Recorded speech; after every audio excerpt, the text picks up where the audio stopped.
Abençoados e abençoadas, graça e paz. Hoje, terça-feira, dia 12 de setembro de 2023, por volta das 20 horas e 45 minutos, eu estou aqui para mais uma pérola da graça de Deus. Espero encontrá-los, como sempre, felizes, alegres, terminando este dia como o melhor da sua vida. Porque é assim que nós, que cremos neste Evangelho da graça de Deus, entendemos, mesmo que aconteça o que acontecer durante todo o dia, nós já tomamos posse como se fosse o melhor dia de nossas vidas. Porque tudo é a vontade de Deus. Nós não esperamos terminar o dia para que possamos dizer, esse dia foi o melhor. Não, antes dele começar, nós já dizemos, esse é o melhor dia de nossas vidas. Então, eu quero compartilhar convosco uma palavra que o tema é: os religiosos evangélicos lançam sorte por dias melhores, porque tudo lhes causa medo. E eu quero pegar no livro histórico de Mateus, capítulo 6, versículo 31, que diz assim: portanto, não andeis ansiosos, dizendo que comeremos, que beberemos, ou com que nos vestiremos. Palavras do Cristo Nazareno. Nos seus dias, ele já percebia a ansiedade, a inquietação das pessoas quanto ao beber, quanto ao comer e quanto ao vestir.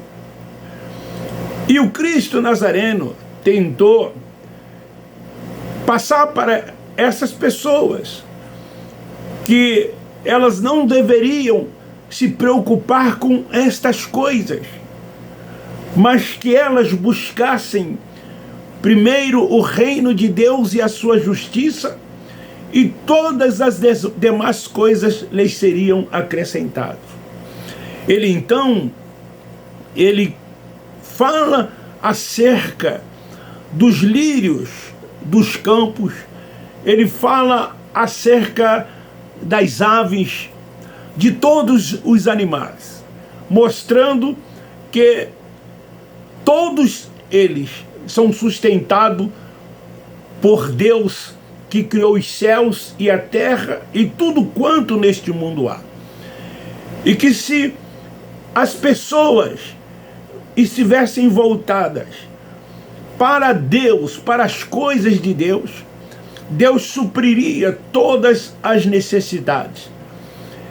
Mas naqueles dias as pessoas procuravam o Cristo Nazareno pela multiplicação de pães, de peixe, pelos milagres que ele fazia. Era assim que as pessoas os seguiam. E depois, também, com o decorrer dos anos, com o passar dos séculos, as pessoas, elas continuaram a buscar, dentro de um sistema religioso, as coisas terrenas, as coisas desta vida. Elas dormem preocupadas, acordam preocupadas, sempre querendo mais. O apóstolo Paulo, escrevendo aos Colossenses capítulo 3, versículo 1, ele diz: buscai as coisas do alto, as coisas de cima, e não as coisas da terra. Não fique voltado para as coisas terrenas, para as coisas desta vida.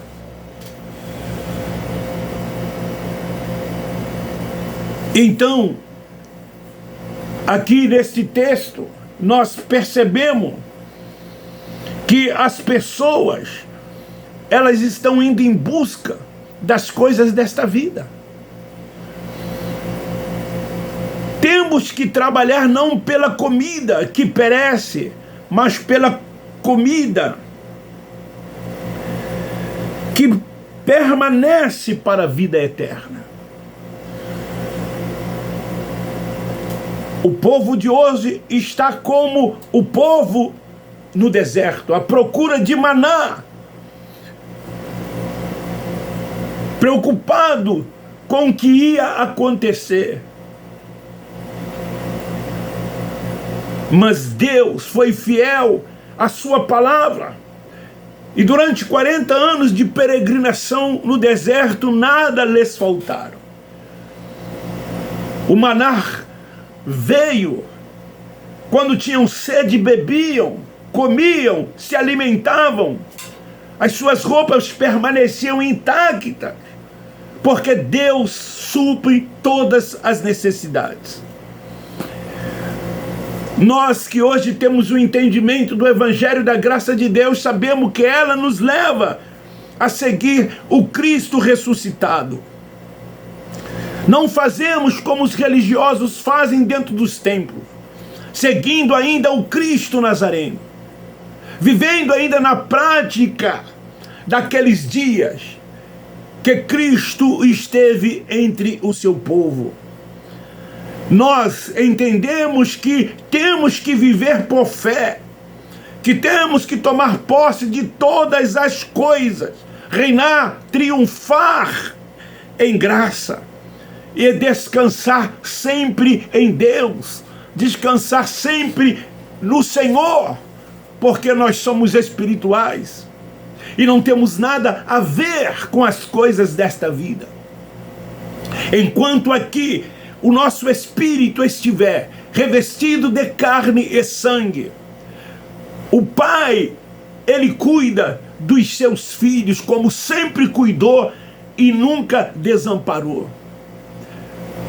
O grande salmista disse que ele foi moço e foi velho e nunca viu a sua descendência mendigar o pão.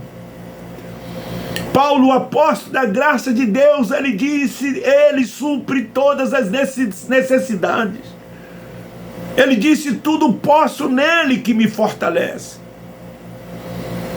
Assim sendo, nós não vivemos buscando as coisas terrenas. Não vivemos barganhando, lançando sorte por dias melhores, como fazem os religiosos, principalmente os evangélicos, barganhando com Deus, quando dizimam na expectativa que, dando o seu dízimo e as suas ofertas dentro desses lugares, os seus dias serão melhores. Eles ficam em busca das coisas terrenas, das coisas desta vida, querendo sempre mais. Não são capazes de repartir o que têm com os necessitados, com os que precisam. Como o apóstolo Paulo, ele disse que devemos fazer com que as viúvas, os órfãos, os necessitados sejam alcançados pelo amor que nós temos ao nosso próximo. Mas o que é que nós vemos nos dias de hoje? As pessoas inquietas, preocupadas com amanhã, na esperança do que vai acontecer. Sabe por que elas ficam assim? Porque tudo lhes causa um medo e pavor. As pessoas têm medo de ficar doente. E fica, irmão, ora por mim. As aflições da carne fazem parte desta vida. O Nazareno, em João 16:33, ele disse, no mundo tereis aflições. Que aflições são estas que o Cristo Nazareno estava dizendo? As aflições na carne. Mas eles dizem que essas aflições são espirituais. Quando as pessoas são levadas a sofrer por um ser espiritual que eles dizem existir, que perseguem os filhos de Deus. É isso que eles ensinam. E isso então faz com que as pessoas tenham medo, tenham pavor, vivam inquietas, intranquilas, sem poder confiar no Altíssimo. Até medo de perder a salvação eles têm, porque a salvação, segundo a religião, é na carne, é nesse corpo que aqui está. Eles se preocupam com a carne e com o sangue, com o exterior. Quando, na verdade, quando a Bíblia fala de salvação, sempre foi na mente. O ide de Marcos 16:15 ao mundo de Israel era na mente, para que eles fossem livres da grande tribulação que viria e do juízo que veio sobre eles no ano 70. Quando a mente é aberta, quando o entendimento é dado, quando a revelação vem, nós então vivemos e andamos por fé, reinamos em vida. Entendemos que o reino de Deus está dentro de cada um de nós. E o seu reino é alegria, é paz, é justiça e é poder. E isso então nos traz uma tranquilidade. Não vivemos inquietos, nem preocupados, nem ansiosos com nada, porque estamos seguros nele. O único Deus soberano que reina sobre tudo e todos, e que a sua vontade ninguém pode frustrar. Medo da morte eles têm, porque não têm convicção de que são salvos, porque o espírito que está revestido de carne, esse voltará para Deus, e ele nunca esteve em espírito de salvação, em estado de salvação, e nem tampouco de condenação. E o que as pessoas fazem por meio da carne, elas aqui colhem, porque aqui plantam. Mas aqueles que têm a revelação, que têm o entendimento, eles são espirituais, e os espirituais não vivem na prática das obras da carne. Eles não fazem com que o alvo seja errado, porque obras da carne é errar o alvo, mas eles dizem que é pecado. Quando a Bíblia ela menciona, ela é clara que pecado foi transgressão da lei. E o Cristo Nazareno veio para cumprir a lei, porque o seu povo não pôde cumprir. Ele veio buscar apenas, tão somente, exclusivamente, as ovelhas perdidas da casa de Israel. Ele veio para o seu povo. Mas ele traz a revelação do Evangelho da graça de Deus para Paulo o apóstolo, a fim de que os gentios remanescentes fossem alcançados.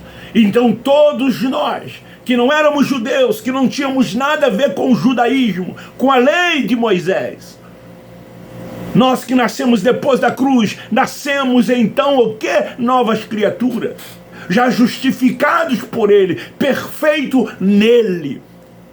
Nós somos perfeitos. Eles têm medo de ir para o inferno, porque inferno para eles é lago de fogo e tormento eterno. Mas não sabem eles que todos nós vamos para o inferno, porque inferno significa sepultura, lugar dos mortos, parte mais baixa da terra.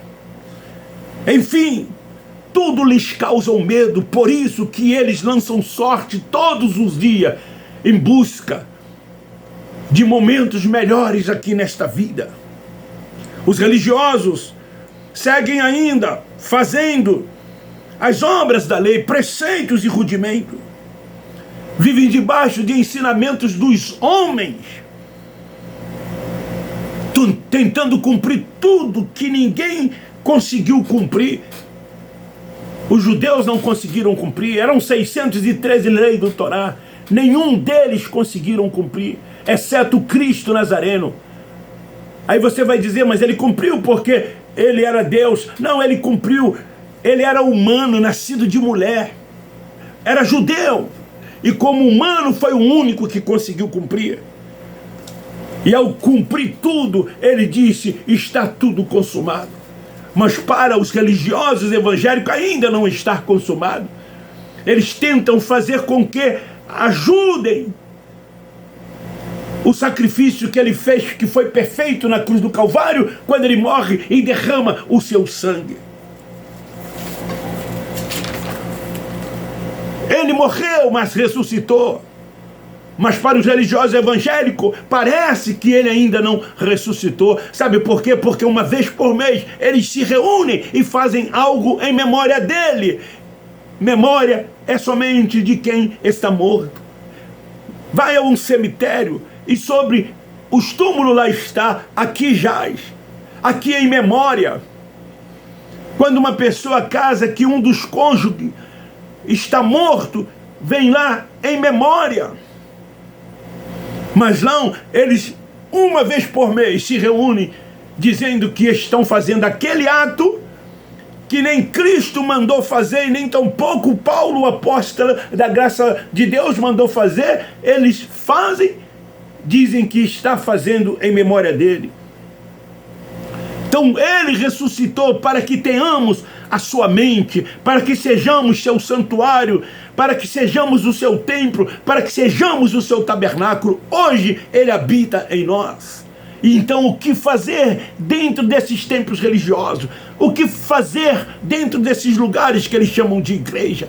Quando em Atos dos Apóstolos, capítulo 7, versículo 48, está dizendo: o Altíssimo não habita em templo feito pelas mãos dos homens. Deixamos-nos de ser carnais e passamos a ser espirituais. E o nosso alimento é sólido. Deixamos o alimento de leite para trás.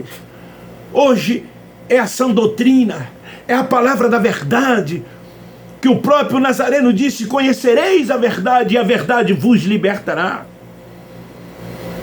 Porque o alimento sólido, agora nós estamos prontos para esse alimento. Nada nos causa um medo, nada nos frustra, nada nos traz inquietação. Nós não estamos preocupados com o amanhã. Vivemos o hoje, o agora. Esse é o momento de Deus para cada um de nós. E se dias e anos tiver que surgir nas nossas vidas, esses dias e anos virão. Porque temos um tempo de validade aqui dado por Ele. E ninguém pode mudar isso, ninguém pode frustrar isso. Não somos mais meninos em Cristo. Não somos criados com leite. Não fazemos mais coisas de meninos, como os nossos irmãos, os filhos de Deus, andam fazendo dentro dessas sinagogas, coisas de menino. Paulo fazia isso também, quando ele era judaizante. Ele disse: quando eu era menino, eu fazia coisas de menino, mas agora sou adulto. Agora que eu sou espiritual, não faço mais coisas de meninos. Não vivo mais na prática das obras. Mas nós estamos apegados com firmeza à esperança que professamos, pois aquele que prometeu é fiel. Fiel a mim? Não. Fiel a você? Não. Fiel à sua palavra. E consideramos então nós uns aos outros para nos incentivarmos no amor e as boas obras, segundo o que está escrito lá em Hebreus, capítulo 10, versículo 23, 24 e 25. Isto é, desenvolver e não lutar como eles lutam dentro desses lugares para ser salvo, porque já somos salvos. Já somos salvos. Vamos voltar para o lugar de onde viemos. Seremos arrebatados a qualquer momento. Eu posso estar aqui agora pregando e de repente partir.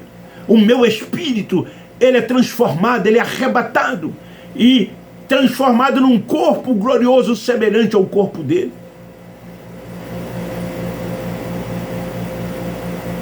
Nós não acreditamos mais como nos ensinaram quando lá nós estávamos, que tínhamos que lutar a cada dia para conquistar nossa salvação. Foi assim que nós aprendemos. Foi assim que eles nos ensinaram. Procurávamos a autojustiça, fazer a obra de Deus. E mesmo assim tínhamos medo de perder a salvação, porque não tínhamos certeza, não tínhamos convicção de nada, porque eles nos causam medo. Nas suas mensagens, nos seus ensinos, tudo lá perde a salvação. Uma hora está salvo, outra hora não está salvo. O medo lá é frequente, é constante. O sentimento de culpa lá é constante. Eu nunca vi pessoas para ter tanto sentimento de culpa como crente, como evangélicos, como os religiosos. Lá tem que jejuar, tem que ir a monte, tem que frequentar o templo, tem que dar dízimo, fazer campanha.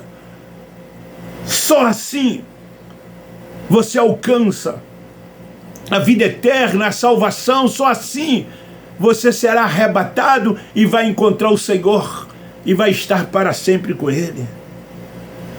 Eles fazem isso como se a salvação dependesse da atitude do homem. Como se a salvação dependesse de mim, dos nossos esforços, dos nossos sacrifícios, para que pudéssemos ser salvos.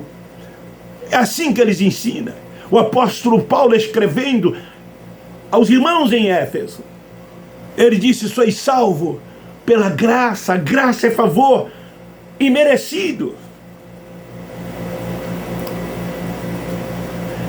Paulo diz que essa salvação é dom de Deus. Se é dom de Deus, é irrevogável. E como se perde? Como lá dentro dos templos religiosos, constantemente as pessoas estão perdendo. Tem umas que ainda chegam a excluir as pessoas, cortam do hall de membro, e depois essas pessoas têm que se reconciliar. Em algumas delas há o culto da volta do filho pródigo. Quando termina as suas reuniões, eles perguntam: alguém aqui quer aceitar Jesus como Salvador? Alguém aqui quer se reconciliar? Eles se colocam na posição de dono dos céus. São eles quem decidem. Quando a pessoa aceita Jesus, aspa, lá dentro desses lugares, eles agora chamam alguém para fazer uma oração. E nesta oração eles mandam Deus escrever o nome dessa pessoa no livro da vida. Mas se essa pessoa vacilar, esse nome é riscado. E só voltará a ser reescrito quando essa pessoa se reconciliar novamente a pedido deles. São donos dos céus, dono da salvação, são dono de Deus. Fazem acepção de pessoas. Somente eles estão certos, mas ninguém está certo. E nós que somos hereges, nós que somos desviados, somos anticristo, falso profeta. Nós estamos aqui combatendo o sistema religioso, não as pessoas. Nós amamos as pessoas. Eu, quando peço a você para se inscrever no meu canal, para divulgar e compartilhar esta mensagem, é porque eu me preocupo com os meus irmãos, porque eles são filhos de Deus, eles são eleitos, predestinados e são propriedade exclusiva de Deus. Eles só não sabem disso, não vivem isso por fé, porque eles vivem por vista, por aparência, por obra. Aí deixam de reinar em vida, deixam de viver a liberdade que nós, da graça de Deus, vivemos nele, e não libertinagem, porque eles não aceitam o evangelho da graça de Deus, porque eles dizem que é libertinagem. Porque o evangelho da graça, segundo eles, você pode fazer de tudo. Como se a instituição religiosa colocasse um freio nas pessoas, com as suas normas, seus regulamentos. Os seus não podem fazer aquela lista do que tem que fazer e do que tem que deixar fazer. Eles não entendem que graça é liberdade nele. Nele quem? No Espírito. Eles não entendem que na graça os filhos de Deus são guiados e dirigidos pelo Espírito Santo. Mas eles chamam graça de libertinagem. Por mais que eles digam que são salvos pela graça, mas eles são contra o evangelho da graça de Deus. Eles preferem o evangelho da circuncisão. O evangelho que o Cristo Nazareno disse aos apóstolos para que fosse ao mundo de Israel e pregassem. É esse o evangelho de Marcos 16:15, 16:15. De João 3:16. É esse o evangelho que eles pregam. Falam mais no Satanás como ser espiritual e no inferno do que em Deus. Não amam as pessoas, porque se amassem as pessoas, não faziam acepção delas. Não trataria com discriminação como eles tratam as pessoas, discriminando-as.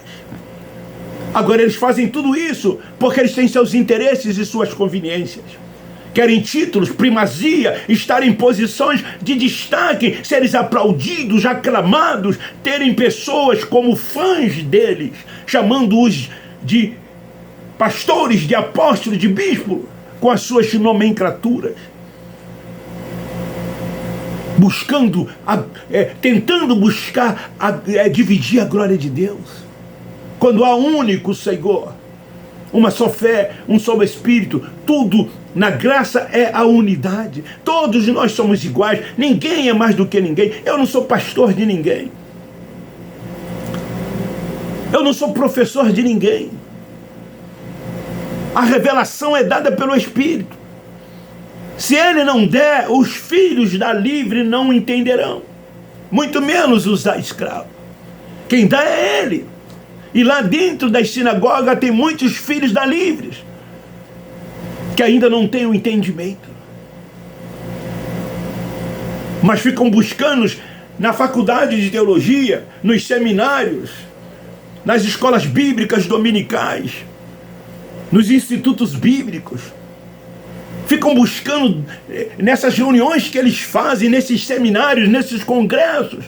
Eles ficam buscando, não vão encontrar nunca essa revelação, esse entendimento, porque é dado tão somente pelo Espírito.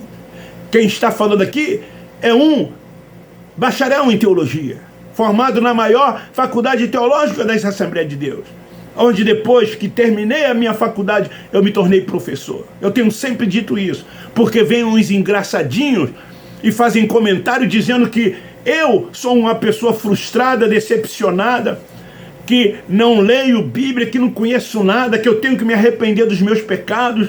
É assim que eles tentam me difamar, porque não tem amor ao próximo, são egoístas, só pensam neles.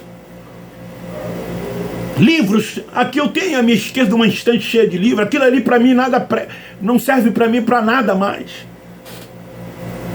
Quando Paulo encontrou o Cristo ressuscitado, era o maior conhecedor do judaísmo, da lei de Moisés, era Paulo, antes conhecido como Saulo de Tarso.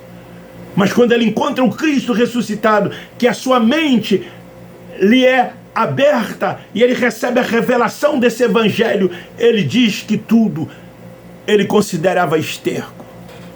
Ele passou a ter a mente de Cristo e desfrutar tão somente da graça de Deus.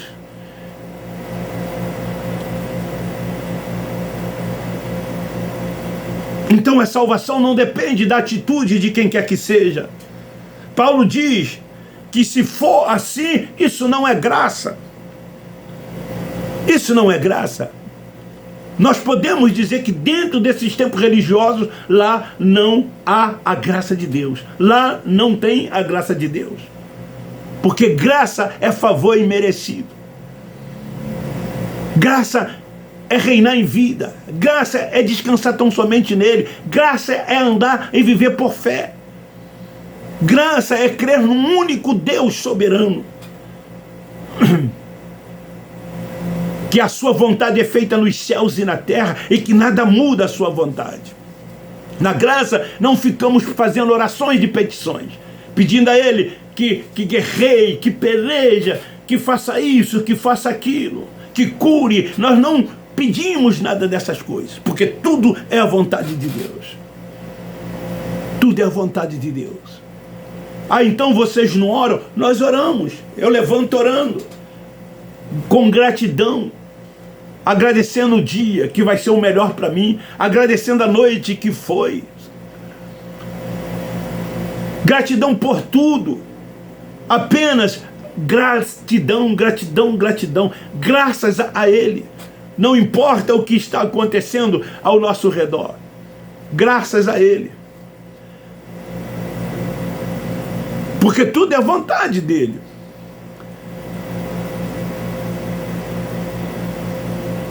Então Paulo diz que a graça, você vive a revelação dela, e não a religião. Na graça você vive a renovação da palavra, e não os achismos desses líderes religiosos, Tudo lá é o que eles acham, é o que eles pensam. Os que me criticam, eles não fundamentam.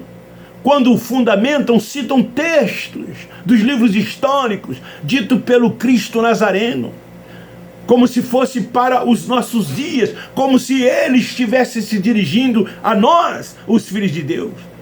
Quando tudo foi para o seu povo, foi para Israel, foi para os seus dias, foi para aqueles dias.